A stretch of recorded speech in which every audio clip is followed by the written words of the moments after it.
actually really interested to see what you bring to this. I would love to hear a solid case made for the Sorting Hat, because I can't think of one. I do have 2 pages of notes.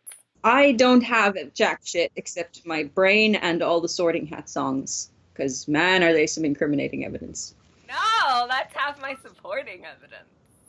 Introductions? Go.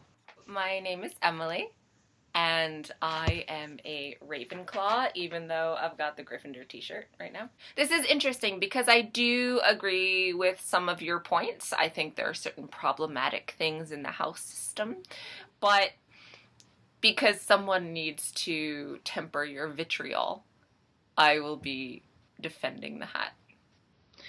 I am Lauren, and I am also a Ravenclaw. I will be taking the position that the Sorting Hat is a seriously negative force in the magical community, and that it sucks and needs to die. Okay.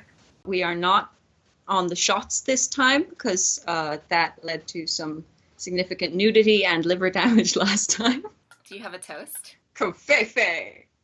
2 things we concede. Number 1, the house system leads to divisiveness among students and society. Number 2, it does need some kind of reform. I'm not going to blame every problem in wizarding society on the presence of the Sorting Hat.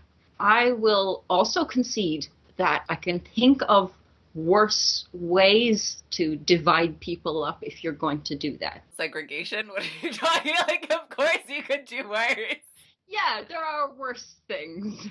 I have a few opinions here, if you'd like to hear them. Cool. Maya basically agrees with you. They say it allows free choice, but how many of the students even know that? Harry's quite adamant about not being placed in a house he actually knows nothing about. It got twisted over the years into a petty way to segregate kids, an unhealthily competitive atmosphere.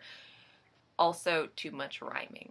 Kathleen says maybe they should be resorted at some point because they do it so young. Maybe not every year, but definitely more than just first year. Sarah says because you get to choose, I think it's kind of aspirational, kind of like a guidance counselor. Chris says, I'd love to see a story about someone hearing that Hufflepuff take all the rest after Ledge House, Smart House, and Bastard House, and just deciding, yeah, I don't want to get dragged into a race war. I'm just going to keep my head down and become a magic geologist.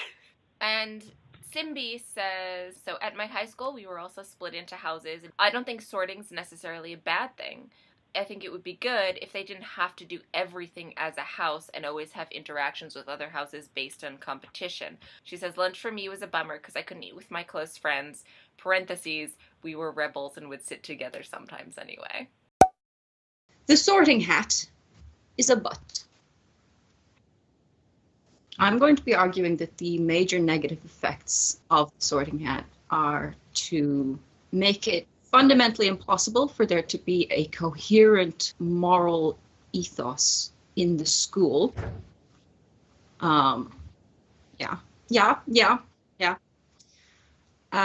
That it has a negative effect generally on the development of the characters and emotional range and even the skill sets of the kids who are sorted into various houses. Plus, my star witness for the prosecution will be the Sorting Hat itself, who ends up literally doubting the reason for its own existence. And I'm refilling my glass. One of the first things I'd like to talk about is the English public school house system of years gone by. That's like Private Eton school or for posh Harrow kids. or something like that, right? In these schools, the students were housed in the residence of the house master. A house would be selected for them based partly on availability, but also based, and we'll get into this, on the particular reputation of the house itself. If it was a teacher, a master who was particularly into academics, it might get a reputation over time as being an academic house, a house for swats. If it was a master who was more into cricket and everything and wanted his pupils to do really well in sports pursuits, it would get a reputation over time as a sporty house. I don't think it necessarily matters. It starts mattering when you are splitting up people more or less by personality type. Qualities. Qualities, yeah. And putting them in an environment that is homogenous. Ravenclaw is the house for people who are sharp of mind, sharp of wit. They are fundamentally taking the top quarter and separating them from all the other kids, not just in academic terms. It's not just like academic streaming where you have higher classes like honors classes and lower classes, but in their whole boarding school lives. But the same argument you can make there for Gryffindor. You are taking the bravest, most courageous students, the students willing to stand up for things, and you are taking all of those students and putting them in a homogenous environment. You look at Hermione Granger, right? She's extremely brave. She's also extremely intelligent. Her best friends, Ron and Harry, throughout the whole course of the books, and they are great friends, and I'm not questioning their friendship, but her best friends constantly roll their eyes at what she loves to do. She is essentially deprived of a certain type of friend that she could have had. Someone that could have kept up with her on an intellectual level. And you're taking a bunch of Slytherins who are children who are ambitious, which is a great thing for a child to be. There's nothing inherently negative about being ambitious. But you are sticking a ton of ambitious kids together without companions who could take the edge off that. I think one of the hardest things in this discussion is going to be, we don't know precisely how the sorting hat works. We know it uses legitimacy and we know what it says, but we don't know exactly what it looks at and how to decide what and why. It's not just personality, it's clearly also qualities that students value. So when you mention that you're putting the top 25% of the school in one house, that's not necessarily true. Clearly, Hermione was incredibly intelligent but was put in Gryffindor, so there must be other people who were incredibly intelligent but were put in Gryffindor. And You're saying must be, but the text doesn't reflect. Who did Hermione have who was as into academic pursuits as she was? Into academic pursuits? Nobody. No, I can't think of anybody. But if you're talking pure intelligence, and it's where the hat thought she would flourish the best, and I would argue that's absolutely correct. Oh, do you want to make up another toast? No, it's your turn. Climate change is real, up yours. Clink. Clink! Oh, seriously, clink though. The school was meant to originally be about unity. They all had their own admission criteria. When they decided to make the hat, it was enchanted by all four of them to ensure the students would be sorted into their eponymous houses, which would be selected according to each founder's particular preferences and students. It literally contains the intelligence of the four founders and is skilled at legitimacy. And also, did you see what Rowling said about how she came up with the hat? One of her first ideas was, I placed 4 statues of the 4 founders in the entrance hall, which came alive and selected students personally. And that's kind of what the hat does. Also, side note, I would say that maybe originally, in book 1, she didn't think about this quite as hard as fans are. Oh, yeah. You can't look at the book scaling up and then go back to an earlier book and just look at the ramifications of everything and think that she had thought that through. That's not fair. The Time Turner is the obvious example of that. People seem to be constantly turning their friends into hedgehogs and stuff. Oversight doesn't seem to be generally a really big thing in this universe. I'm not so fussed about it. But I would say a bigger example is love potions.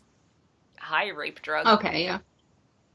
Yeah. Yeah. But she clearly didn't mean to be the Weasley twins are selling rape drugs in their joke shop. I am not saying abolish the houses. I'm not even saying get rid of the hat. I am saying you put the hat on the student's head. The hat does its little mind-reading trick, and then the hat creates 4 houses that are a mix. The school was founded by these people. These were what they explicitly said they wanted. Do you think that those things should just be ignored? Yes, Because they've been dead for 900 years. Absolutely. I mean, if we were to go back and ask what the founders of Oxford University wanted, women would not be on that list. They founded the school, good for them. They wanted to teach certain types of students. That was kind of their prerogative 1,000 years ago. Now the school has continued, and I don't care about the founders' wishes. That's not the worst idea in the world. The Sorting Hat, in one of its songs, it mentions quartering the students. Do you think there's an equal number of students in each house? In close to quartering. Mm-hmm. And I think that is not necessarily unreasonable when you add in Hufflepuff. And I think Hufflepuff is one of the more important, what the actual fuck? What could you possibly be eating right now, if not a pot plant? It's a potted plant. There has to be an ED at the end. Pot plant. It's a pot plant. Pot plant means marijuana. Do not Americans are just America obsessed and with tell drugs. anyone that you with want drugs. to buy a pot You plant. You will get arrested. nation. It's your mom! She says the Sorting Hat is not evil. She agrees with me. See? No! I love you. I'll talk to you later. Bye. She agrees with me.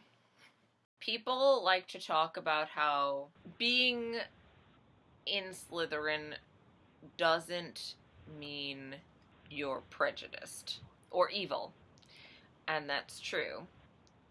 But you might purposely go to Slytherin House because you are prejudiced or evil. Not all houses were originally created equal.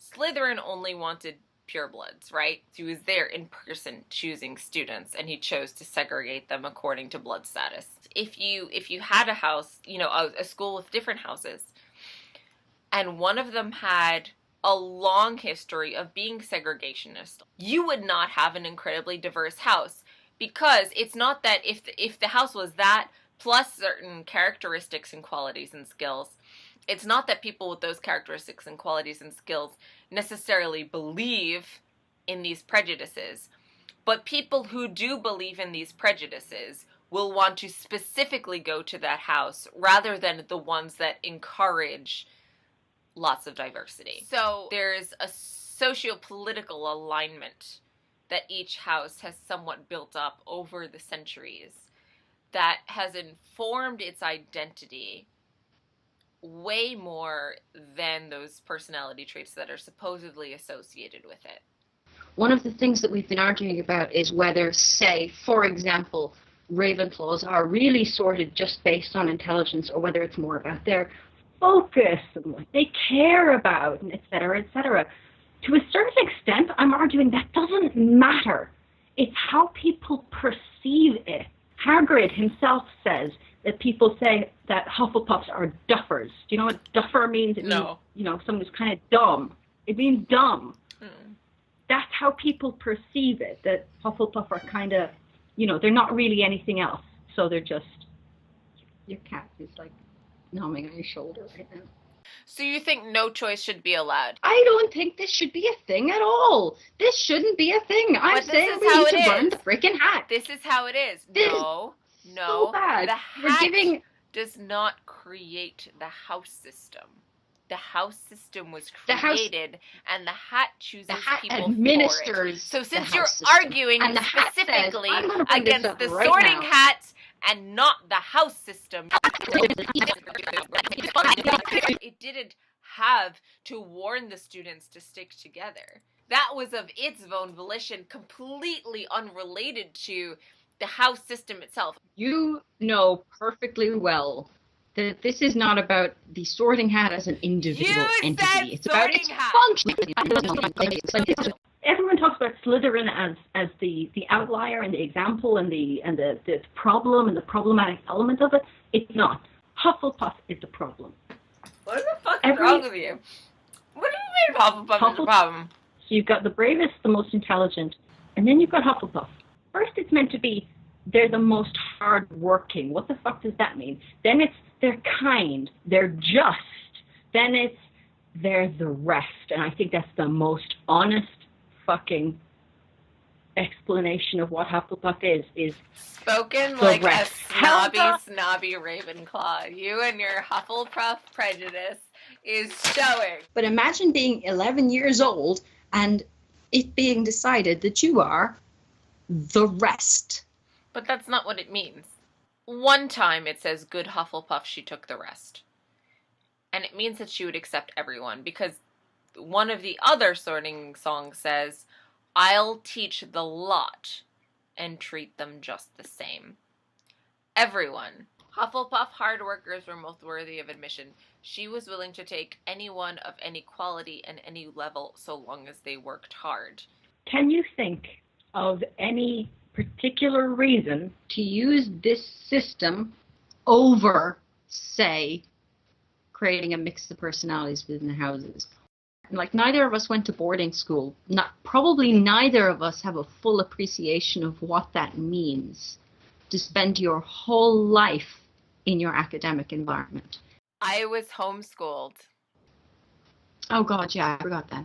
I think Simbi kind of hit it on the head. I think there's no problem with sorting people in that way. I think there's a problem with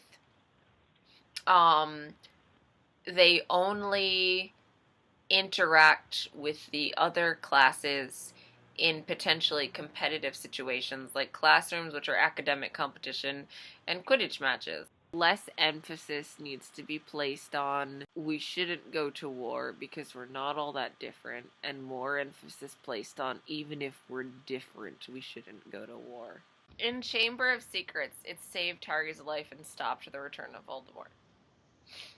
In Deathly Hallows, it saved Neville's life and helped defeat Voldemort.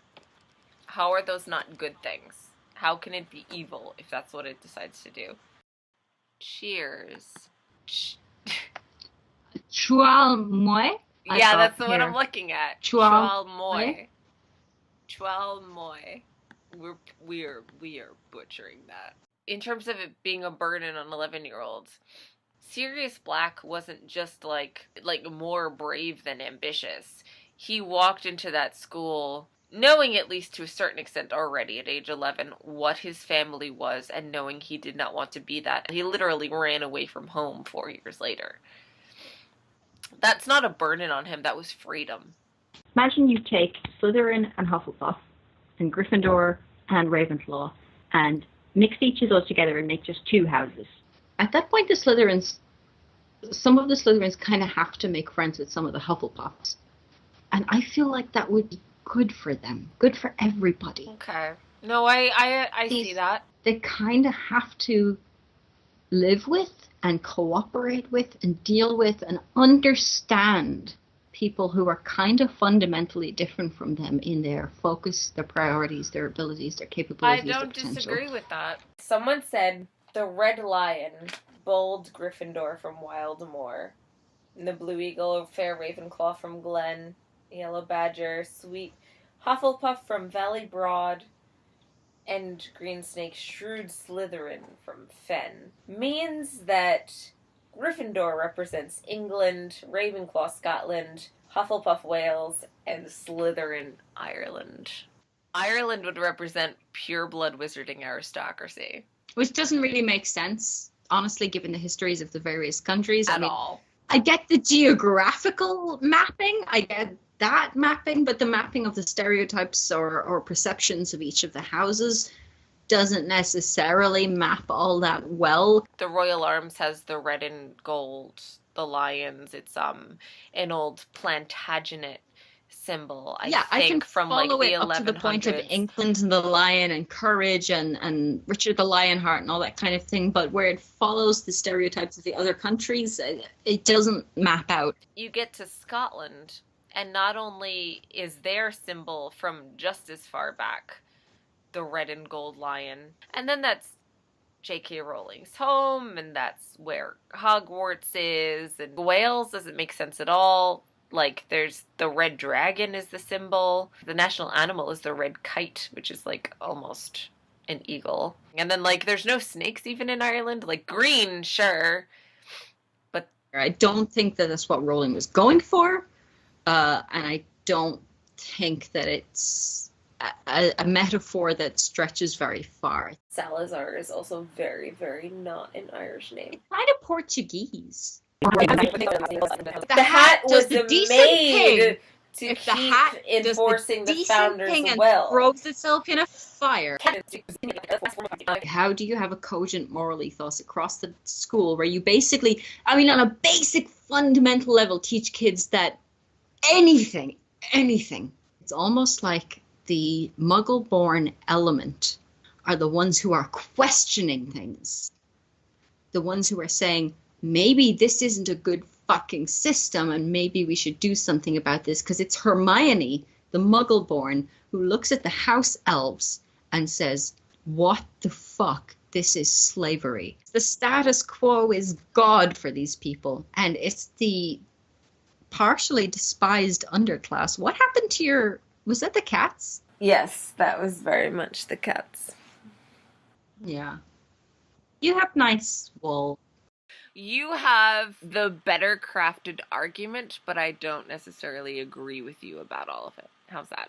It does a fairly good job of reading a student, but also taking their free will and their choices into account, as it should, and the problems that are created in the system as a whole. Those are human, and it's human politics, and it's human prejudice and corruption that is creating those problems, but the hat is as best as possible doing what it can to mitigate that. The hat does bad things. It does a bad thing. The hat it's a bad is a tool. good boy, It does not and it's do very right. nice. Hair color, nail length, favorite color, stuff they read as a child, fucking agility, number of stuffed toys, last name, first name, middle name. Every student is assessed in twos. Favorite flower, which fucking box they open, which thing in a magical garden they're into, which statue they prefer, favorite bird, fashion sense, bra size, DC or Marvel, Warhammer 40k or Warhammer, cats or dogs, favorite member of One Direction, Spice Girl they most identify as determined by like a quiz, type of cheese that most resembles your personality, Star Wars originals, prequels, or recent ones, favorite captain of the Enterprise, phrenology, star sign, blood type, ability to do this. Can you do that? Myers-Briggs. Although, no, actually, I don't think that would necessarily be a better way. Okay, strike that. None of these would be better ways. Whether the change in your pocket is odd or even. Height. Type of tea you prefer. Amount of spiciness you can handle in your food. Number of cousins. Magic eye pictures. Balance. To be tested by unicycle. Favorite dwarf. Out of the 7. Favorite Avenger. Chinese year animal. Shoe size. First word. Dice roll. Handwriting. Whether or not they like avocado. Which Buffy character are you? Pottermore quiz. Postcode. You put the student in a room, right, with like a bunch of different animals and see which one tries to kill them first. You start up a game of Tetris, right, and you see which is the first shaped piece to fall, and that divines their fate. Goat entrails! Goat entrails. Emily, look more alive, please. Next time, I am forcing Lauren to read Harry Potter and the Cursed Child. We both hate it.